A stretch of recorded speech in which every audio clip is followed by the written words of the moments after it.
capítulo 15, versículo 55 por diante, tem um texto que nós conhecemos de cor salteado. Mas é a tese pregada pelos apóstolos da verdadeira felicidade. Onde está, ó morte, o teu aguilhão? Onde está, ó inferno, a tua vitória? Ora, o aguilhão da morte é o pecado e a força do pecado é a lei. Mas graças a Deus que nos deu a vitória por nosso Senhor Jesus Cristo. Portanto, meus amados irmãos, sede firmes e constantes, sempre abundante na obra do Senhor, sabendo que o vosso trabalho não é vão no Senhor. Queridos, aqui há um texto escrito à igreja mais pentecostal do Novo Testamento, chamada de a igreja em Corinto. Eu quero fazer essa reflexão para trazer-lhes uma mensagem de esperança. E precisamos observar alguns contextos para entender o momento, as circunstâncias que levaram o apóstolo Paulo a estimular a igreja em dissensão a continuar firme em tempos de crise. Os irmãos hão de convir que tanto a igreja em Corinto como o contexto está relacionado com a segunda viagem do apóstolo Paulo, quando do continente asiático ele tem a visão de passar a Macedônia e ajudar na visão, levando esta mensagem. Então, quando o apóstolo Paulo, entendendo que era uma voz divina, ele vai para Macedônia, diz a Bíblia, que a primeira região que ele prega o evangelho da ressurreição é Filipe, a primeira região importante. O interessante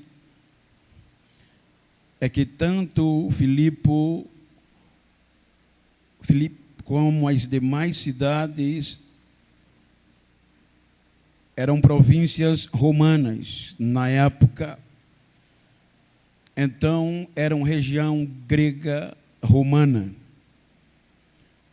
porque estava localizada na Grécia, porém em um domínio romano. Por isso, grega, região grega romana. E os irmãos hão de convir que quando o apóstolo Paulo prega a mensagem, aquela conversão de uma grega, de uma asiática e de um romano com a família impactou.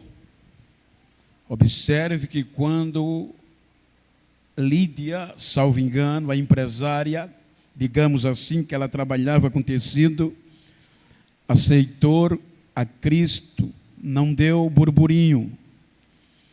Mas quando uma grega possessa se converte ou é liberta, dá problema para o apóstolo Paulo, a ponto dele ir para a prisão, chicoteado sendo, com Silas, e de lá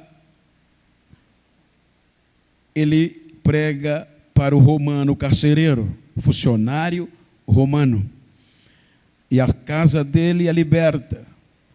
E os irmãos hão de convir que a mensagem que Paulo sempre trazia à tona, exaltava, era a ressurreição de Cristo, dentro de uma contrariedade grega. Por quê? Porque a região grega era uma região avançada, de pessoas da mente aberta, eram terras de pessoas livres e de filósofos e pensadores. Então aquilo levou Paulo a ser expulso de Filipe, e saindo de Filipe ele não volta para a Ásia. Ele deixa Silas e Timóteo na região de Filipe e vai, em síntese, para Tessalônica, que era uma das principais cidades da região grega romana. E a mensagem que Paulo enfatiza em Tessalônica é tremenda e é baseada em quê? Na ressurreição de Cristo. A ressurreição de Cristo para nós hoje é praxe, pois temos a história escrita, é fácil pregar. Mas estes homens e mulheres estavam fazendo a história acontecer. Então era mais difícil de se pautar em alguma coisa, porque tudo que pregavam era inédito, na sua maioria, com base na vida, paixão, morte, ressurreição de Cristo. Por isso que eu tenho medo e digo que às vezes a gente bate no peito e diz, mas eu preguei uma mensagem inédita. Não tem nenhuma mensagem inédita, toda é baseada nisso. Se sair disso, não é o Evangelho de Cristo. Então, observem que ele vai pregar em uma região grega. E os gregos, eles não aceitavam a ressurreição. Para os gregos está escrito que falar de ressurreição de mortos era loucura, era coisa de doido acreditar que havia ressurreição. Por quê? Porque, os irmãos, a história secular nos mostra que nesta época quem predominavam eram os romanos e os gregos. Os romanos pelo poder e os gregos pela filosofia, pelo conhecimento. E sempre a felicidade foi a busca maior do ser humano. E aqui os romanos, a história secular diz que eles buscavam a felicidade na morte, na miséria dos outros. Por isso, quando eu digo morte, não era em morrer. Era por isso que em Roma, o ápice, como nós no Brasil hoje é o futebol, lá eram as lutas, os gladiadores, as disputas. Eles investiam muito, eles vibravam e lotavam as arenas para ver sangue, porque ali estava a felicidade deles. Já os gregos não. Aonde Paulo prega aos gregos, eles buscavam a felicidade no que tinham. Então, por exemplo, eu tenho um microfone, tenho uma caixa e tenho outro. Este está comigo, isto aqui me pertencia. Então eles defendiam, eu tenho que buscar a felicidade no que eu tenho, não no que eu vou ter. Daí partiu a princípio filosófico de Zenon e de Epícuros, que é conhecido, nós vamos ler para os irmãos entender o contexto, que tinham que viver feliz naquilo que tinha. Então isso dificultava eles acreditar em uma felicidade oriunda de uma ressurreição de mortos que Paulo pregava. Veja a ênfase de Paulo. Quando ele prega em Tessalônica, um dos piores problemas que ele teve foi esse: pregar a ressurreição. Então, esta pregação causou tanta celeuma na igreja de Tessalônica, que me ajuda aí, por favor, 1 Tessalonicenses, capítulo 4, veja o mal que Tessalônica sofreu por acreditar em um evangelho que dá felicidade depois da morte. Por isso que Paulo defendia: se eu esperar em Deus só nesta vida, eu sou o mais miserável de todos os homens, porque o contexto filosófico dizia que a felicidade era aqui no que você possuía diante, na visão grega. Aí veja que quando Paulo estabelece a igreja e depois ele escreve, esta própria maldade que devastou Coríntio estava devastando Tessalônica. Porque eles diziam que não tinha vida após a morte. Você tem que dar tudo o que tem para ser feliz com o que você tem aqui. Aí isso causou tanto mal que ele percebe, não é à toa que ele escreve estimulando, porque o mal estava desestimulando a fé dos irmãos. Porque a pregação era que Jesus vem, e os anos passavam e ele não veio. Aí olha o que é que Paulo escreve, muito conhecido, versículo 17, por quê? Porque ele vai falar, as pessoas diziam, morreu, acabou. Aí ele diz o quê? Para a igreja, para os vivos de Tessalônica. Por favor, alguém lê. Depois nós, os que ficarmos vivos, seremos arrebatados, juntamente com eles, nas nuvens, a encontrar o Senhor nos ares, e assim estaremos sempre com o Senhor. Termina. Portanto, consolai-vos uns aos outros com estas palavras. Era como dizer: ei, fica triste não, ele vem. Isso era palavra de consolo. Porque os versículos anteriores mostravam que os irmãos estavam entristecidos, desanimando, porque o contexto filosófico dizia que eles estavam perdendo tempo, quem morreu, morreu, e a ignorância está falando do conhecimento. Aí Paulo diz: irmão, eu não quero que vocês venham com esse conhecimento, com essa ignorância do que eles estão ensinando. Não quero que vocês sejam ignorantes acerca dos que já se foram. Aí é quando ele usa o texto de motivação e consolação. Ele é expulso, ele foi expulso dessa cidade. Foi um problema, querendo chicoteá-lo. Quando ele sai desta cidade, a escrita foi depois, mas no contexto local, atual, quando ele sai daí, ele vai para Bereia. Veja que Bereia era uma cidade de pessoas centradas, mente aberta, não discutiam, simplesmente observava o que ele pregava.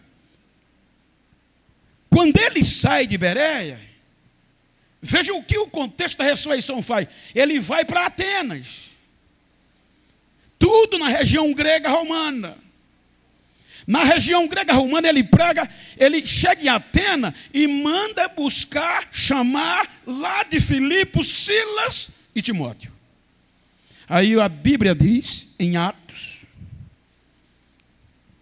17, que enquanto Silas e Timóteo não chegavam, ele vendo a cidade entregue à idolatria, ia para a praça pregar a ressurreição. Ele dava a cara. Se nós lermos, me permita, que eu não quero passar do horário, Atos, por favor, 17, segura aí, que eu vou sintetizar. Quando ele prega em Atenas, ou em Atenas, na rua, batendo boca a boca, o sujeito era tão bom que sacudiu a cidade. O contexto diz que o povo só era tanto grego como judeu que habitava ali. O assunto era esse. A discussão era a nova doutrina que surgiu em Atenas. Por quê?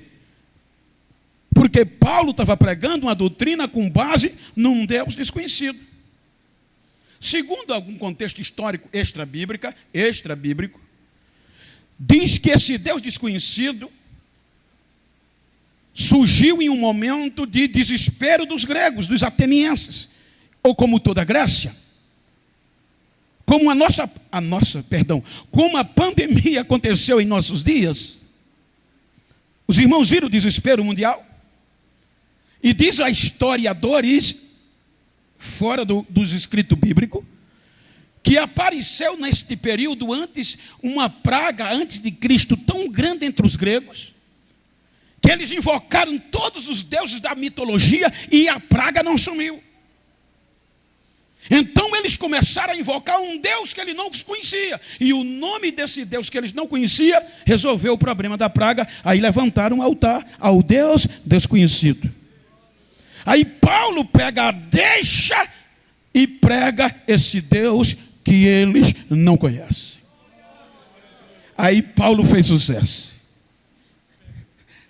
Se você ler o capítulo 17, você vai ver, deixar para você ler em casa, que sacudiu a cidade. Aí quando você vai ver isso, e Atenas, capítulo 17, versículo 17, por favor.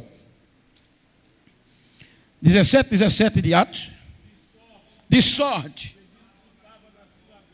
que disputava nas sinagogas com judeus e religiosos todos os dias, na praça, com os que se apresentavam, e alguns dos filósofos, epicureus e estoicos, contendiam com ele. Uns diziam: o que quer dizer esse falador? E outros diziam: parece que ele é pregador de deuses estranhos. Porque ele anunciava Jesus e a ressurreição. Aí o coco fedeu. Aí a notícia explodiu na cidade. Aí se nós continuarmos lendo para ganharmos tempo, versículo 21 do mesmo capítulo.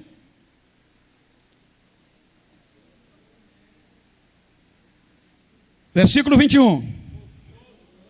Pois todos os atenienses estrangeiros, residentes, de nenhuma outra coisa se ocupavam, senão de dizer e ouvir alguma novidade. E qual era a novidade? O que Paulo pregava: Jesus e a ressurreição. Aí chegou ao ponto dos filósofos, discípulos, alunos de Zenão e de Epícuros antes de Cristo, mas haviam estudado, tinham escola, chamar a atenção deles, e eles chamaram Paulo para o Areópago, lugar Areópago, discutir os grandes oradores. Quem é esse? Vamos trazer ele para ver o que é que ele vai pregar. O que é que ele está defendendo? Que doutrina é essa? E ele vai. Hoje, se um padre chamar a gente para pregar, a gente não vai, né? Eu vou. Vou ser disciplinado, mas eu vou rodar num pé só lá dentro. Eles já estão rodando, graças a Deus. Aí você vai ver, quando Paulo está pregando, eles estão atentos. Veja o versículo 32 de Atos, capítulo 17. O que é que diz? Atos 17, 32. E quando eles ouviram falar da ressurreição dos mortos, uns escarneciam e outros diziam: acerca disso te ouviremos outra vez. Você está entendendo o quanto era difícil pregar a felicidade baseada na ressurreição de Jesus?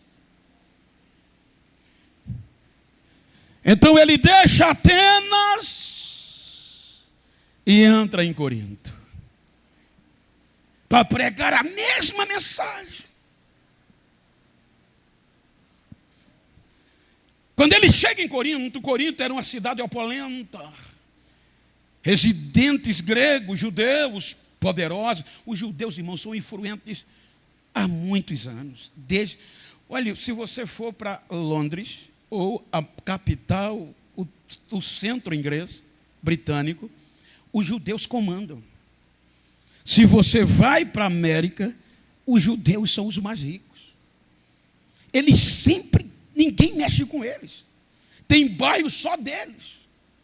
Quando Paulo chega em Corinto, naquela época, os judeus já botavam quente em Corinto. Aí ele vai pregar para os judeus não querem nem ouvir, a ponto dele dizer, eu não vou pregar mais para vocês, vou para os não crentes, para os não judeus. Não prego mais. Aí Deus, de noite, 18:9, salvo engano, de Atos, diz, continue pregando, porque eu tenho muita gente, não tenha medo, eu tenho muita gente nessa cidade, pregue. Aí ele vai pregar o evangelho, tanto agora para judeu como para não judeus, entre a maioria gregos, periféricos, os leigos na maioria, porque os de mente aberta dizia, esse cabo é louco e quem crê nisso é louco. Só que aí o poder da pregação, por isso que está escrito em Coríntios, o evangelho, a loucura da pregação foi salvando a periferia. Os mais ignorantes, os que não eram bambambam, os que não eram da alta. Em suma, Coríntio formou uma igreja mais pentecostal do Novo Testamento, a ponto que Paulo, quando está em Éfeso, passou 1 ano e meio pregando, depois foi para Éfeso, e aí Deus usou alguém para falar para Paulo que a igreja já não era mais a mesma. Veja como ela começou. 1:7 de Coríntios, capítulo 1, versículo 7. Olha o que tinha nessa igreja, gente. O 6 e o 7, para dar sentido. Eles pregavam assim, irmãos. Eles não pregavam como a gente prega. Eles pregavam ensinando.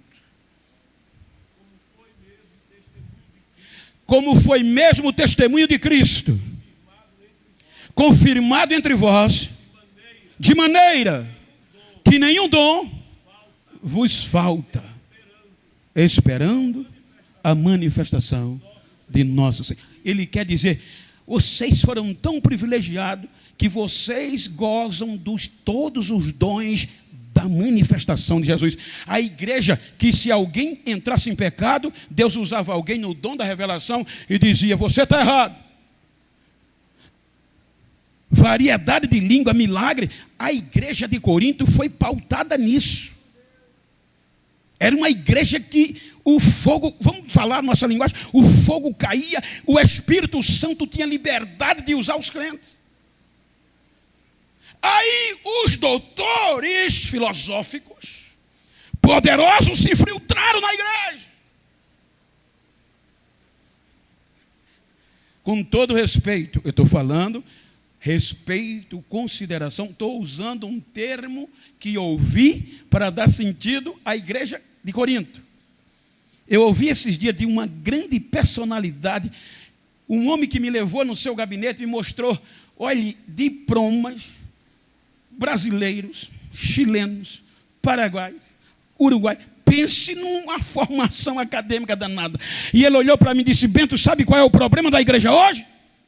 Os doutores. Porque eles estão perdendo a simplicidade do evangelho.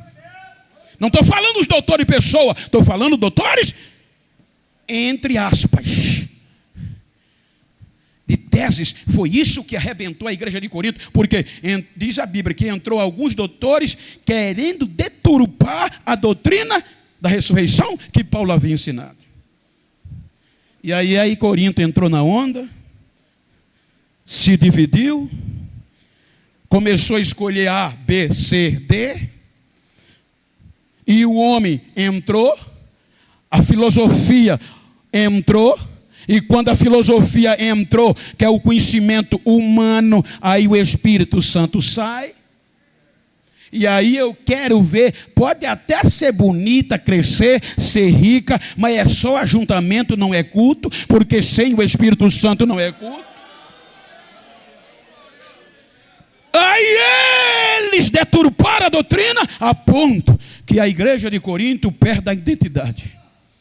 Aí quando um dos parentes de Cloé, que Paulo estava em Éfeso, veio visitar Corinto, e soube, chegou lá e entregou todo mundo, e disse, Paulo está assim.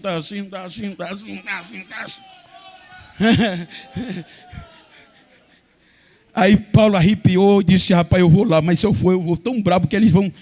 E ele entendeu que ia ser pior e escreve a primeira carta. Veja o que é que ele diz. Veja, quando eu digo que os irmãos de Corinto que viveram um grande avivamento não era ninguém importante, está escrito. 1 Coríntios, capítulo 1, quando ele escreve, olha o que é que ele diz. Vamos ler. Coríntios 1, 21 e 22. Capítulo 1 da carta de Paulo aos Coríntios, ele está falando para os irmãos que viveram o grande avivamento. Visto como na sabedoria de Deus, o mundo não o conheceu a Deus, pela sua sabedoria, aprove a Deus salvar os crentes pela loucura da pregação. Por quê? Os gregos diziam que era loucura falar da ressurreição e seguir a doutrina que Paulo pregou. Por isso que antes ele diz, o evangelho é loucura para eles que perecem, mas para nós que somos salvos é poder de Deus. Veja a continuidade. Porque os judeus pedem um sinal e os gregos buscam sabedoria. Mas nós pregamos a Cristo crucificado, que é escândalo para os judeus e loucura para os gregos. É este Jesus que está vivo. Versículo 26. Mas para os que são chamados, versículo 26. Para ganharmos tempo, porque 9 horas. Porque vedes, irmãos, vejam, irmão, a vossa vocação, a vossa chamada. Entre vocês tem muitos sábios, segundo a carne. Tem alguns poderosos. Nem tem alguém nobre que foi chamado. Paulo estava dizendo. Tem algum nobre aqui? Versículo 32. Vai, continua. Vai. Mas Deus escolheu as coisas loucas deste mundo para confundir as sábias. Deus escolheu as coisas fracas deste mundo para confundir as fortes. E Deus escolheu as coisas vis e as desprezíveis e as que não são, para aniquilar as que são, para que nenhuma carne se glorie perante ele. Paulo estava dizendo, vocês eram ralé, vocês não eram nada, mas Deus escolheu vocês para se confundir quem achava que era. Aí ele vai de cascá-los. Estou sabendo que a imoralidade está no meio de vocês. Estou sabendo que o litígio, a contenda, está uma bagunça, está uma vergonha, que nem lá fora estão fazendo o que vocês fazem aí dentro. Vocês estão envergonhando o evangelho. E ele vai concluir a ponto que os irmãos de Corinto tinham até perdido, nem ia para culto mais. Porque os doutores deturparam e eles diziam, não tem ressurreição mais não, vou buscar a felicidade aqui mesmo. Veja que o capítulo 15 é inteiro a ressurreição. Aí Paulo vai questionar, irmão, vocês estão dizendo que Jesus não ressuscitou? Estão indo na onda desses conversadores que só tem papel, só tem ideia para tirar vocês do verdadeiro evangelho?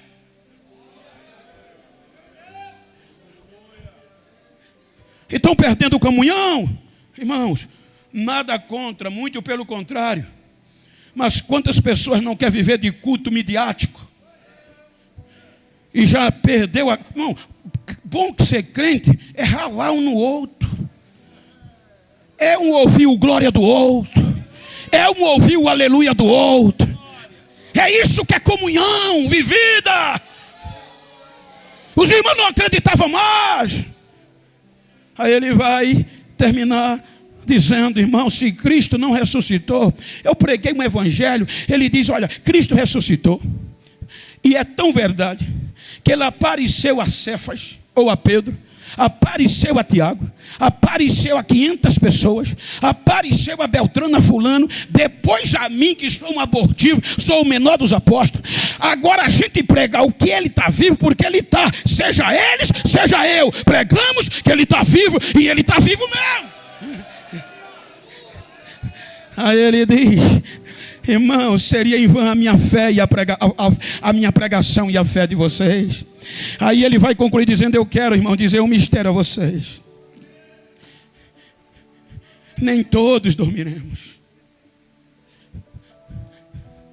mas ao som da última trombeta. Ele está falando, eu mandei até para o Jadiel um contexto de um escritor, que Paulo teve uma formação militar, que a cidadania dele como romano veio porque o pai dele fazia parte como é o nome, meu Deus, esqueci, da força militar romana. As legiões, ele era um legionário. Porque ou o legionário prestou serviço a Roma ou nascimento, para comprar era muito dinheiro. Então, quando Paulo está falando disso aqui, veja o que é que ele diz, irmãos. Ao som da última trombeta, ele usa muito, porque é o toque de recolher. Quem é militar sabe que existe. Quando o toque de recolher vir, nós não vamos primeiro daqui, porque o cara que ele dizia morreu, acabou. Ele dizia, mas quem morreu em Cristo, quem dorme em Cristo, vai ressuscitar primeiro. E depois nós que estivermos vivos vamos ressuscitar no abrir e fechar de olhos. Quando isso que é corruptível se revestir da incorruptibilidade, quando isto que é mortal se vestir da imortabilidade, vai acontecer o que está escrito: tragada foi a morte na vitória. Aí ele faz questão da gente ensaiar hoje um corinho. Dentro de um pensamento humano, é obviamente, mas com base bíblica, que ele deixa em aberto, nós vamos subir cantando um corinho com coral, com uma orquestra, afinado, gritando, subindo e zombando, dizendo: onde está, ó morte, o teu aguilhão? Onde está, ó inferno, a tua vitória? O aguilhão da morte é o pecado, e a força do pecado é a lei, mas graças a Deus que por Jesus Cristo que nos deu vitória. Portanto, meus amados irmãos, firmes, inabalável, sabendo que na obra do Senhor não é vão, prossigam, acreditando que Ele vem. Então console esse irmão que está ao teu lado, diga: levante a cabeça, já já Ele vem. A trombeta toca já. E se ela toca hoje, eu vou subir com você. Eu vou subir com você. Nós vamos subir cantando e doado. Um só coro, um só hino. Quem tem essa esperança fica de pé. Quem tem essa esperança fica de pé falando língua. Quem pode, vai, adora Ele, que Ele vem.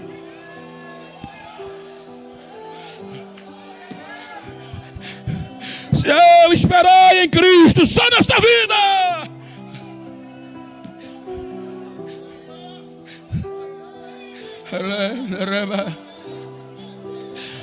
eu não era crente, mas eu lembro quando o pastor Hernando pregava, eu passava por futebol e via ele dizendo: quantos diz amém? Estendia as mãos. Ele ainda convinha que as mensagens principais eram arrebatamento. Ele vem. Levante a cabeça, você vai conseguir. Ânimo, você vai conseguir.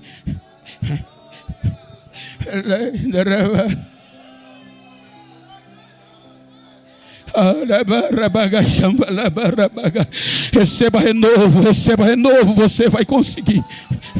Nós vamos conseguir. Estão querendo tirar isso de nós, estão querendo tirar essa esperança de nós, mas nós vamos conseguir.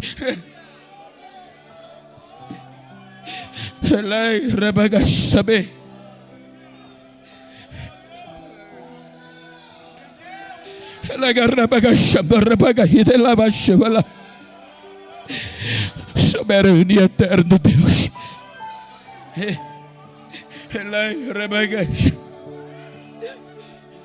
queremos te louvar e te agradecer, Senhor, por ter nos chamado sem sermos nobres, Possa ter alguém até aqui importante, Senhor, mas é minoria. Possa ter alguém sábio, Senhor, aqui segundo a carne, mas é minoria. A maioria veio da ralé. A maioria de nós não era, e o Senhor nos escolheu para confundir quem achava que era, e colocar essa esperança de uma felicidade eterna, na qual a gente está aqui porque acredita. Os irmãos trabalharam o dia todo, Pai, outros ralaram para chegar aqui, mas estão aqui para renovar essa esperança. Então renova com línguas estranhas, renova com batismo, renova a nossa esperança.